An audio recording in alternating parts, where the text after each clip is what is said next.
সময় বড় মাইকালাল খাওয়াতে পেটি আর গাঁটা আলাদা করবেন, আর পেটিগুলো খুব চড়া করবেন।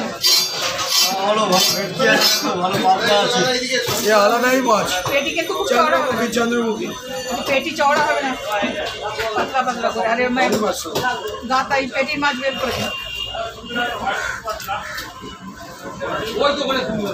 এটা দেখেছেন? বাহ, কি আমি জানি, ওইটুকু মাছ কিনে কিনে ওইটুকু বুঝতে পারি। বেশ অল্প হবে এই যে লেয়ারটা আছে না। হ্যাঁ, ওইটা না আমি আগে বলেছি।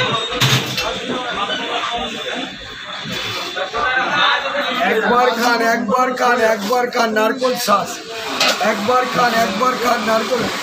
বাপু পেটে ক্ষীর ভর্তি।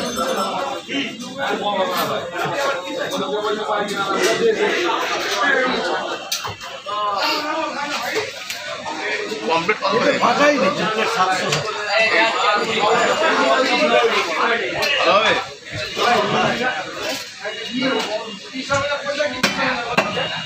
গাঁটা কিন্তু পাতলা মোটা হবে না। মোটাই তো করছো কি না, এত মোটা মোটা করে কি করো? বললাম পাতলা করতে। আরো কম না, এটা কি পাতলা? এটা কি পাতলা হচ্ছে? ইলিশ মাছ এর চেয়ে পাতলা করলে কি খাবে? না, এটা কাঁচা মাছ রান্না করি তো, পাতলা হলে খাবো। আচ্ছা ইলিশ মাছ মোটা হলেও কাজে তেলটা দিয়ে দাও। এইভাবে কাটবে কেন?